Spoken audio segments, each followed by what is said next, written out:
you could have a problem in the lack of a friendship, but you don't notice it so much because the kids are so demanding and they're there in the center of your life. Well, if you probably will notice long before they leave, but by the time they leave, there's the void comes back. You realize you haven't built the friendship over all these years. Yeah. The void is there, and you see we don't have much together anymore. What we had was the kids. Yes. Okay. So, but a lot of couples, most couples, recognize it way before that, because when they are so busy and so active and doing so many things, and then the kids have their problems, they get stressed out. And the stress of too much going on, too many activities, and then not having that bond and that friendship anymore, the stress will break down the relationship long before you get to the point where the kids leave the nest. Mm-hmm. That's so true. You know, children are wonderful, and but they are very active, very, very busy, and they certainly can distract you. For many, many years, they can distract you. You know, you go to their various games and, you know, whatever they're involved in, and you're running off to soccer, and you're running off to swim team, you're running off to the various tennis, whatever they're doing, and then their school and all that involvement, which is huge, and before you know it, honestly, it happens very quickly, take my word for it. They're grown and they're off to college, and then you turn around and you look at your husband, it's like, who are you again? I mean, if you don't build something with your spouse in those years, you know, people talk about going out on dates, people talk about going away on weekends, but you better be nurturing that relationship, because when the children leave and you're the two of you, then you really don't have anything in common anymore. It's like the house is a morgue. It's like, you know, it's quiet. It's a terrible thing, really. So it's really important to nurture and love and care and really be together throughout your marriage. You know, I mean, my gosh, you know, people are dying to find the partner, the one they want to spend the rest of their life with. And then you find somebody who's reasonably okay. I mean, you know, they're good people. And then you abuse them, and then you lose them. And a lot of times I think people think they can go out like, you know, picking apples and just pick another one off the tree. Well, it's really not true. You can't. Well, you can, and actually, I talk to a lot of people who... Well, I know, but... Yeah, I've been through it. You've been through it. You know, yeah. I'm that second apple you picked. That's right. Okay.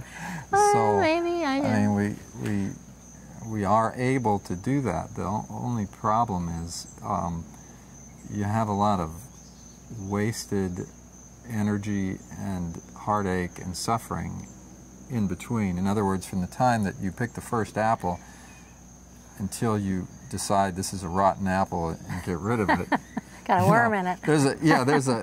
There was this wonderful time that you had during this front end of the relationship, right. And then it started going downhill, and then it was bad, and it was so bad you had to do something about it. You finally figured it out, and you made the break, you did the divorce, you moved out, whatever it was, and then enough healing happens to where you're ready to pick the next apple. Well, look at all that suffering. Yeah. Look at all that stuff. I mean, I've seen people that have a celebration when the divorce finally goes through and say, man, that was the greatest day of my life. Why? because you know, all this punishment that was going on. Yeah. It really, it really feels great when the punishment stops. But that's no way to live a life. You can spend an awful lot of years in feeling punished and feeling bad and suffering when you're constantly picking apples. Right.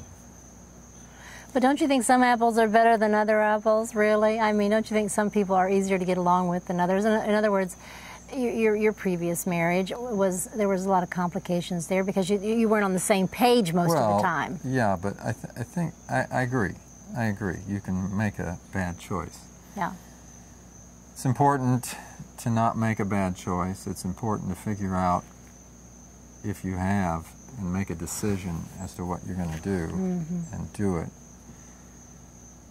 Unfortunately, the issue of relationships isn't always in the choice. It's in what you do after the choice. In other words, you could pick somebody who potentially could be a perfect partner, but because the two of you are not on the same wavelength, you never develop a friendship, you don't talk, you don't do the things that are important to nurture it, you take this great thing and it deteriorates. You could tell yourself the story that I made a bad choice. And that makes you even feel, more caught in between.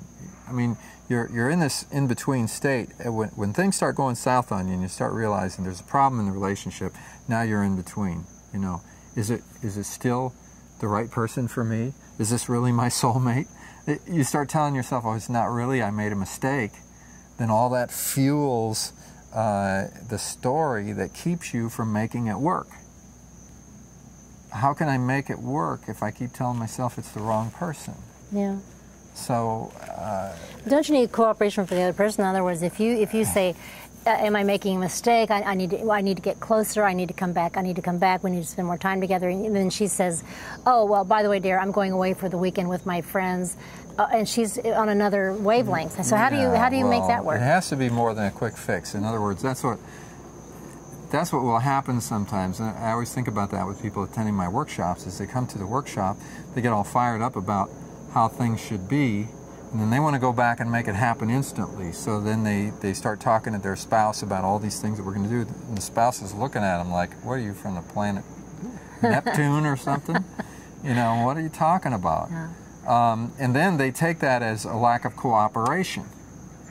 Well, the problem is how you approach somebody. You haven't done it right up to this point. Right is nurturing the friendship, building the friendship. If you're far into the relationship and you don't have that friendship and now you want to start it, be careful how you try to start it, because you will get pushback and you will get all kinds of weird looks from the other person because you've gone somewhere in your head and they're not there yet. And you've got to get there together. I think it has to come out in a sincere way, though, like, I love you, I care about you, I want so badly for our relationship to grow. And I want us to do it together. And so, yes. If I sound a little crazy right now, it's only because this is my attempt right now for us to get closer. Yeah.